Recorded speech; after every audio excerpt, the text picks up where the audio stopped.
What's up, guys? nethervvoid here with some more War Thunder for you today. Flying out a bunch of Brits. Actually, I was going to make a Beaufighter video, but this video turned out really good. Or this game.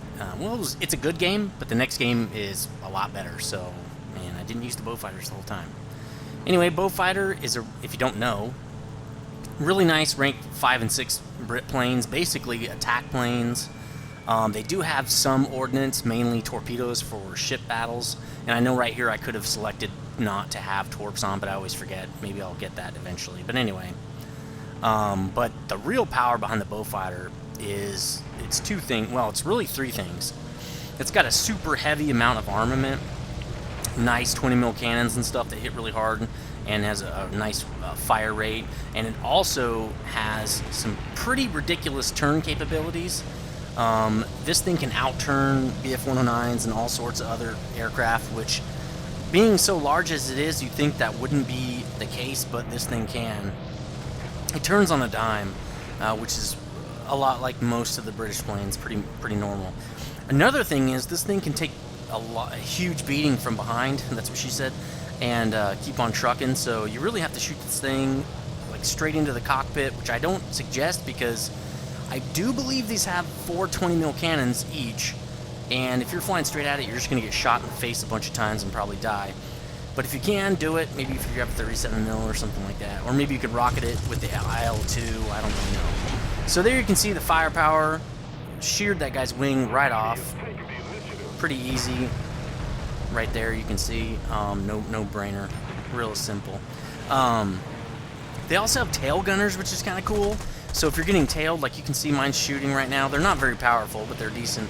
If you take control of it, it can be kind of powerful, but it's usually better just to turn on the guy and shoot him in the face, or in the back, because you can usually turn on the guy. So there you go, another showing you again how powerful the 20mm are on this thing. Another thing, so yeah, I already talked about the 3 points of the Beaufighter, why they're so powerful. They're just really fun planes to play, partially because they are so powerful. Again, not too many hits required to kill something, unlike planes with like 50 cals or 7mm, an array of 7mm guns. Those usually take a little bit more. Well, it depends. If you can shoot down on the cockpit, every gun is pretty much, well, it's similar. They're not the same, but they're similar. So if you can get shots on the cockpit, you can have amazing games with any plane. But the planes that have cannons or 37mm rounds or things like that can pretty much attack from any angle and be successful. And really, obviously, when you're attacking a fighter, the safest place to be is on a 6. So it just kind of makes these planes with cannons and really nice cannons, like the F4s with the extra 20mm cannons, just makes them so powerful. And while it makes them fun to play, oh, there's a ram. Thanks, bro. That's okay. It happens. And I probably could have saved this, to be real honest with you, but I already was holding down J, so I just said forget it. Probably should have saved. I might have been able to save that. But anyway, while it makes these planes a lot of fun to play, it actually makes, in my opinion, the planes that don't have nice armament not as much fun to play. I think I'm gonna like the Mustang because I heard it has really nice maneuverability, and so it should be pretty easy to use those 50 cals to tear people apart. But I'm not sure if it actually hits harder than any of the other 50 cal planes. I don't think it does. So here it is, getting a nice bead on that guy. A lot of times that shot right there will take a guy out because you've got so much lead flying into the cockpit that they're dead. And I hit him, and so did the other guy. I hit him enough times to take that guy out. So this is the Beaufighter Mark 10. The other one I think was the Mark 5 or 6. I'm not exactly positive. Please leave a comment if you know which one it was. And a lot of times that kind of strafe right there will kill the guy outright. Kill the pilot, and you get the kill. So not in this case though. And you can see a lot of times I'll use those combat flaps only when I'm turning. And then if I need to go quite a bit of distance, like I'm chasing a guy like this, I will actually pull the flaps back in because the flaps actually create drag. The drag allows you to turn faster. I might have been able to get the kill on that guy had he still been alive when I got there. Just got there a little bit too late. And to be honest, the safest thing to do in my opinion, and this is how I like to do it, is to double, triple team planes, because you have a lot better chance of taking the, well, first of all, taking the guy out if you're a good pilot, but secondly, having the odds stacked in your favor is obviously going to help you survive.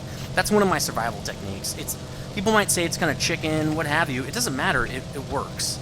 So, regardless of what you think about it, it definitely works. It's the same thing as in World of Tanks with people that snipe most of the game. I don't like it. It's not my preferred playstyle, but it works very well, and a lot of Unicums use that tactic. Again, to me, it makes the game boring, but whatever.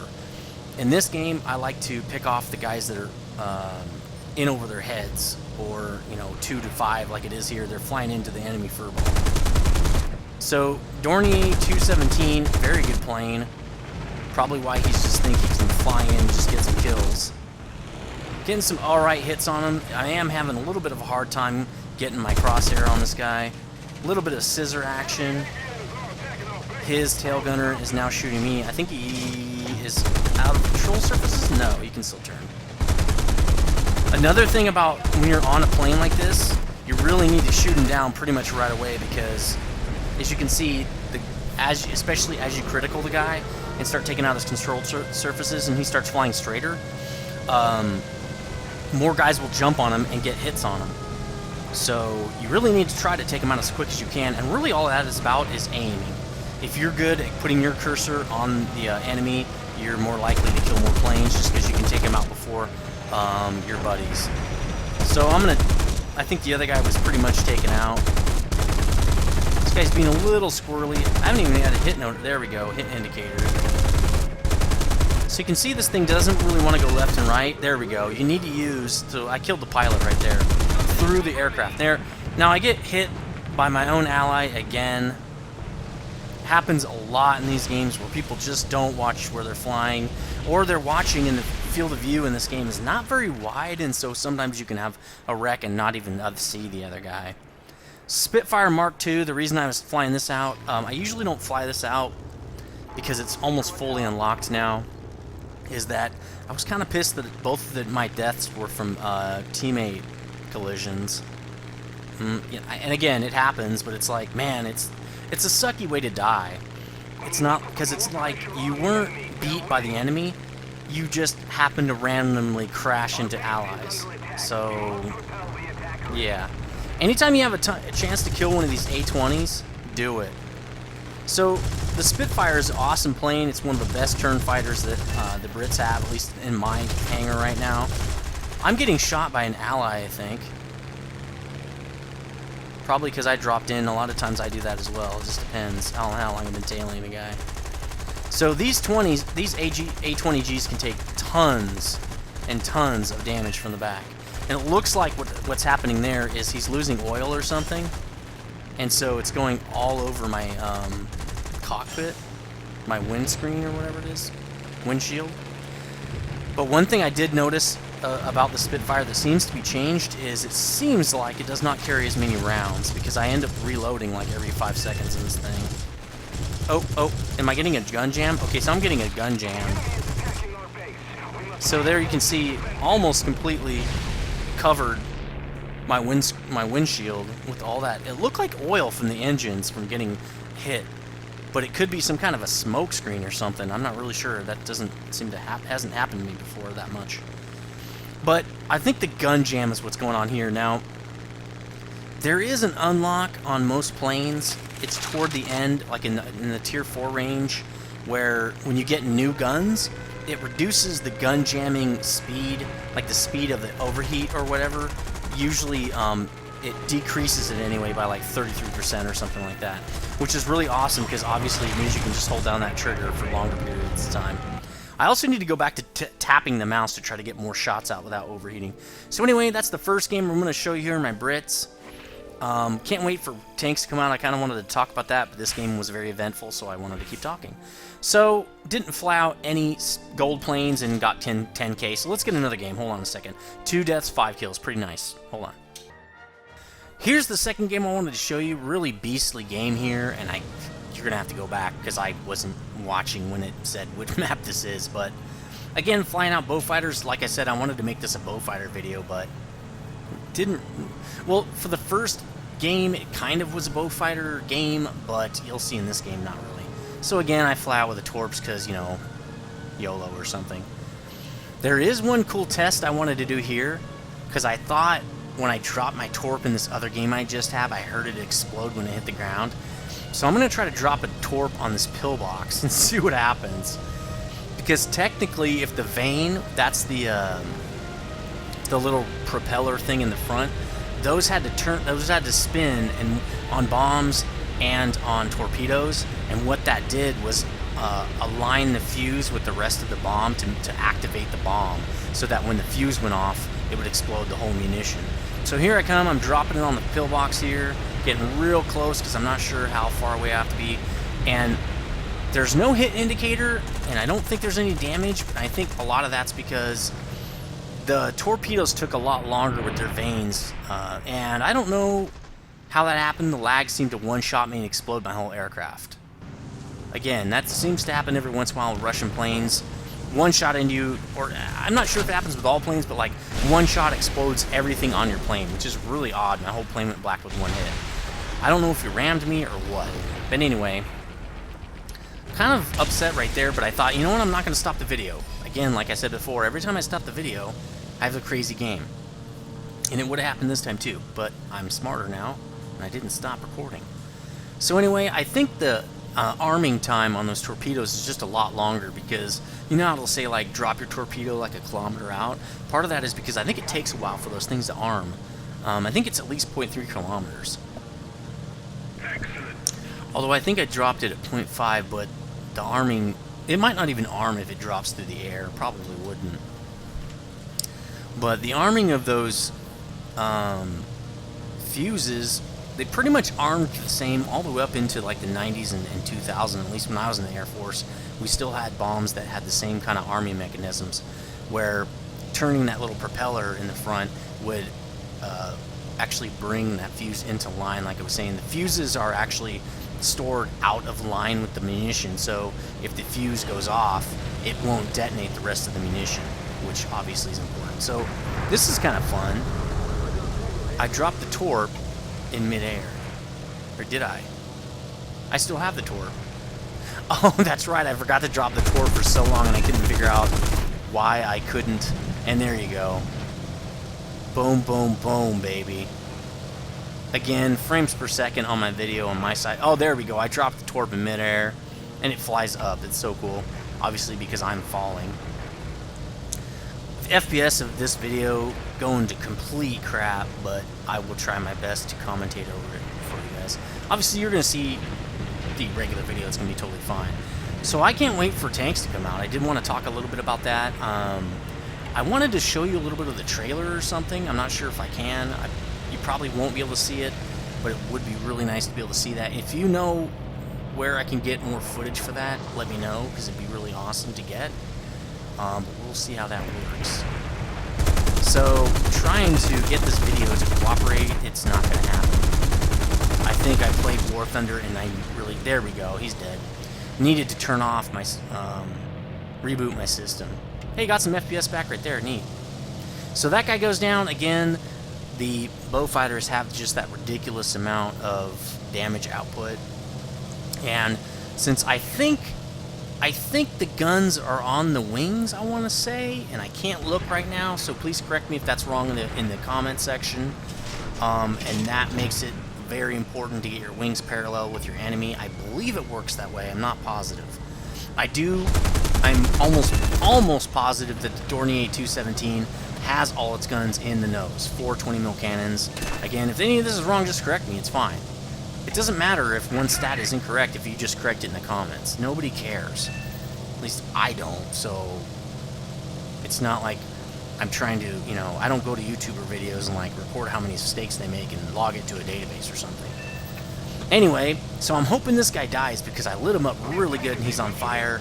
He's burning out. If this was a Russian plane, it would be already, the fire would have went out almost immediately. For some reason, the Russian planes have this knack of putting their fires out. It's like they have auto fire extinguishers or something. Because every time I light one on fire, like 5 seconds later the fire's out and almost does no damage. Again, I'm not saying there's a bias, but in any of these Russian games, you won't see Russian equipment that's crap, because it's a Russian game. And people will say right off that usually non-Americans that don't understand the way, you know, real free markets work is that, well, we don't have real free markets, quote unquote, because the only way to have a real free market is to have no regulation. But anyway, they're quick to say, well, if it was an American game, the American planes would all be the best. Well, not necessarily. If the game designer is trying to go for more historical accuracy, well, two things. If the game designer is going for historical accuracy, the planes that were actually the best, which means probably the best kill-death ratio in the war, all pilots being equal, which that isn't the case in the war, but still, even if they, you know, the United States makes a game and maybe the U.S. stuff was crap, like the M4 Sherman, not a great tank. Really not a good tank. In the war, it was not good. It wasn't even meant to fight other tanks. So tank versus tank warfare, it should be horrible. So anyway, this is kind of cool. I'm on fire, pretty much going to be going down, and I kill someone. That is insane. That's YOLO, baby, right there. And in fact, I'm trying to get more kills right here. Just can't get the nose up high enough so that my fire goes out. But since I think a lot of the fuel is stored in the engine here, or maybe it's just because the wing happens to be attached to the engine, it also burned out the wing, and there you go, I'm dead. So, watch Night Flyer. He was pretty good for their side, but I want you to remember that name for later. So this time I'm going to fly out the Typhoon. Again, I think this is the first version of it. Somebody said the second version is really amazing. Haven't unlocked a lot of parts on this thing. I think I've got all of Tier 1 unlocked and maybe starting into Tier 2. Not really all that impressed, like I've already said before. I think a big part of it really is those 7mm guns, 7.7s. I have not unlocked the better version of them. I think that might be my next unlock, so they should become a lot stronger when I can pick better ammo for them, and then also get a couple more unlocks. I think guns have like, they have an ammo unlock, and then they have like a quote-unquote new gun unlock, which makes them a little bit better. The convergence is a little bit better. You'll see, you watch when I fire, my bullets are everywhere, and I think part of the reason, and that kind of explains why this plane is not as badass as it should be. Because the spray, it's just like they're spraying bullets everywhere. It's like a shotgun. And that's why I think a lot of people were saying on the Typhoon video, hey, get closer. That's because the gun convergence on this thing must be horrible, because why would they say get closer? So the get closer piece is to make sure more of your rounds land in the enemy fuselage, right? So I'm avoiding that small furball with a passion. Reminisce and Night Flyer being their two best guys on the team. That's something I kind of picked up from Jingles, where he's like, look, I kind of figured out at this stage of the game, of this particular game, that the game was probably going to be won by who got the most air kills. I love games like that, because I don't really... To me, if our team is dominating the crap out of your Air Force and just killing your planes like they're going out of style, you bomb some targets, you shouldn't win. Again, maybe they need a special game mode for that, where you can't win just by killing people or capping bases or anything. I mean, bombing stuff or capping bases. I want a mode where it's whoever is the best pilots, whoever are the best pilots, you know, win the game. But anyway, so at this point, I kind of knew that it was going to come down to who got the most kills. So, like, Jingles basically kind of taught me, unlike World of Tanks, in arcade mode, well, and really any mode of this game, you can get anywhere in the map you want. So you should look at who are their best killers and go after them if you can. Looks like I'm getting more oil on my windshield there, flying so close to a guy who's getting his engines jacked up. Trying to turn on him, I don't quite make it in time. The guy behind me gets the kill. So there's Night Flyer in his Kai 45, which is a really great plane. Actually, I haven't played my Japanese in a while. Probably should have a video on them. He's dead. That's good. So Reminisce, another really awesome player they had. Pretty much tried to go after him right away because I'd already looked to see who were the best players. And he goes down in a ball of flames. Awesome. I know at one point, I think or I'm pretty sure at one point somebody was, and here it is right there. This guy was gunning for me out of all those guys. I think he might have looked me up as well. Said, okay, we got to kill that nethervvoid guy. He's taking people out. I think at this point I have 2 deaths, like 7 kills or 6 kills or something like that. So the A6M2, insane turn fighter. No, nobody can keep up with this dude, the Ryzen. Pretty decent guns on it too. I mean, especially if it's dogfighting with other turn fighters, because turn fighters are really not known for armor. That's how they turn so fast. And a lot of the Japanese planes had wooden parts. They're not all the way made out of wood, but they had some wooden parts. For one, because the Japanese never had an overabundance of metals, but well, really that's it, because they were trying to conserve metals. Now, they did have full metal planes as well. I'm not saying they didn't have any, you know, fully metal planes. I'm not even sure if the Ryzen was full metal or not. What I'm saying is some of their planes, more than a lot of others, used wood as a component for construction because they were low on metals. Again, if that's wrong, please correct me, or you know the dates, put it in the comment section. I'm not a historian. I don't know the exact details. I'm fine with that.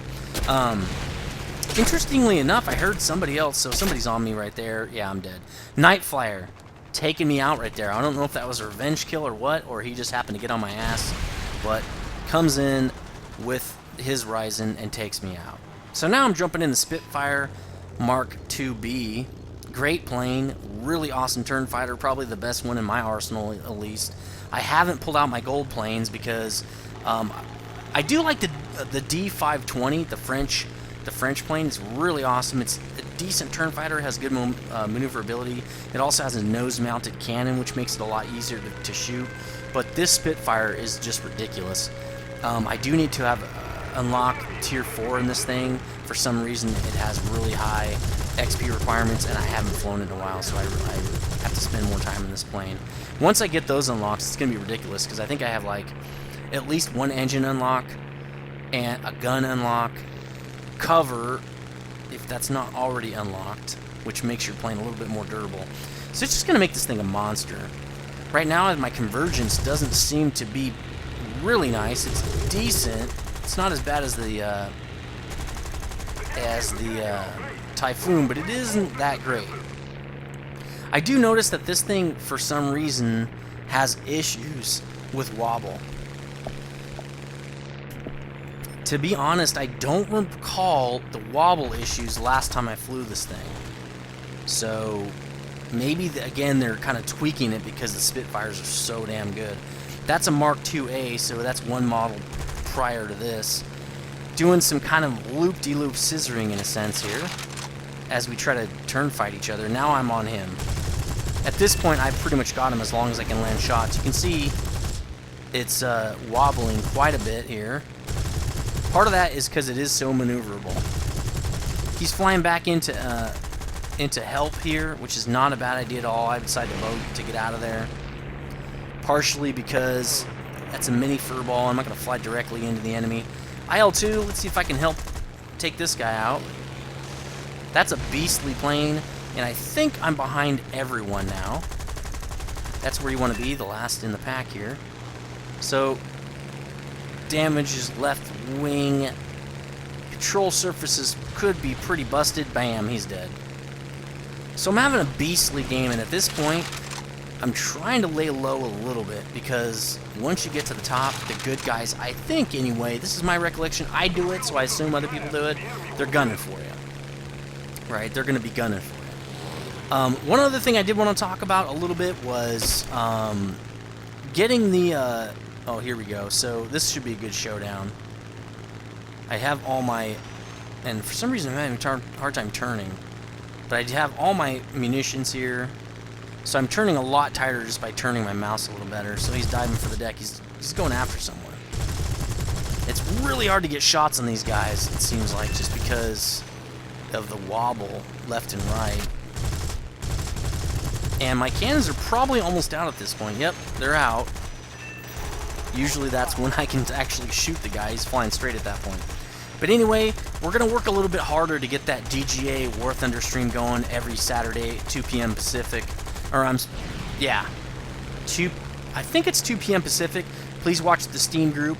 The events notification tab will tell you when we're going to have that. I've talked to Reptile about it. Reptile's the guy leading War Thunder. If you're interested in joining the DGA War Thunder presence, please do so. We'll get you right in. We'll also be doing a little bit more coordinated stuff with War Thunder. I'm going to try to start maybe streaming some nights when I'm recording games like this and just pick people up from DGA and record games. So you see, I'm having a pretty good game. 3 deaths, 7 kills, 2,400 so far. But anyway, so please join us if you want to fly with us and stuff. Also, so yeah, those streams should be coming out. We do have a competitive group trying to fly, but I don't think it's coming together just yet. I mean, it is. It's just hard to get everybody coordinated. We do have one European guy, Blackshot, so that's why we do it on Saturdays. And, you know, when people on the weekends generally have a harder time remembering stuff, so it just is what it is. But mainly, I really want to get the events up on the Steam group so that people remember when it's happening. I'm going to try to talk to those officers tonight for War Thunder, make sure that happens, and see if they can also set up maybe a different day Reptile can set up to just do some random Squadron stuff with DGA. Just be on TeamSpeak and flying together and just, you know, practicing and having fun together, kind of like the World of Tanks guys do. We need to get more of that going. If you're willing to fly squads out in TeamSpeak, please leave a comment. I'm definitely looking for more War Thunder officers. I do want to bring Blackshot on as a War Thunder officer for DGA. He did say he wanted to do that. Blackshot, if you're watching this, please comment. We need to get together. Maybe we can do that on a Saturday and get you officered up or get some kind of get you back in an officer position so you can have access to the Steam group and just get you all hooked up, because that's really the best way for us to talk, since you know he's European. So see, the Yak B, he was on fire for like what, 2 seconds? Not even that, like a second. So when you're on fire, you get tons of damage, especially since they buffed fires. But the Russian planes have a knack for putting the fires out almost immediately. Now, somebody was saying that Russian planes historically had some kind of a anti-fire system or something like that, but it seems kind of weird to me that they seem like the only planes that would have that. I don't know. Maybe that's true. If it's true, please leave comments. Again, I really rely on my... Well, I don't rely on, but I like to have that kind of debate and talk in the comment section. I think it's healthy for this channel. So, it just seems really odd that that's the only nation whose planes are only on fire for a couple seconds. Everybody else, like you saw the A-20G, he was on fire until he was dead, basically. So there we go. I killed another guy, Romanesque. I'm going at Reminisce. I'm after him. He's pretty much dead. Really trying to kill him. He's in a 2B just like I am. And I get an assist because somebody came in at the last second. Kenny G with the Act 1 puts a couple shots on him and gets the kill.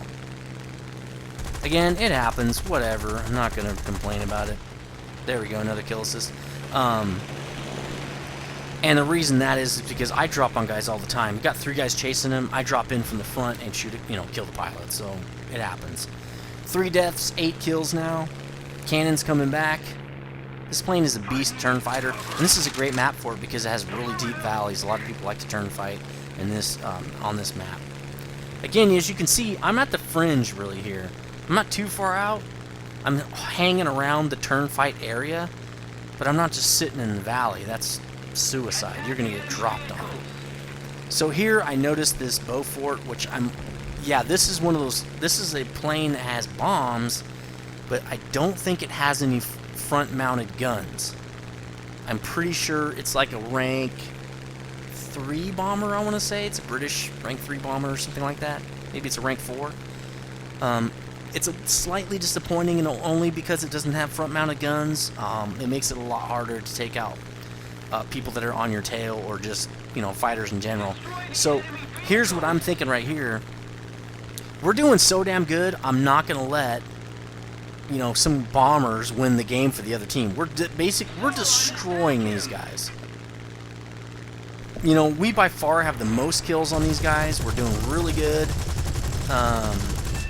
And we are killing their best guys, the 2 best guys. specifically going after them. And I did not want to see them win by a freaking bombing victory, which to me, it's kind of like knockout by TKO, even though, like, in boxing, maybe you got a real power hitter, but the other guy dances around and gets a TKO on him or something, or wins from punches landed, where the other guy, all he needed was one punch to knock the guy out. I don't know, maybe that's not a very good analogy. So anyway, 3 deaths, 8 kills, 2,900 XP game, really awesome game. Pretty decent amount of credits for you not using any gold planes, but I do have a gold account, so unlocking a lot of great stuff on the Beaufighters and stuff. Let me know what you think about these planes and all the stuff in this video, and I'll see you guys next time.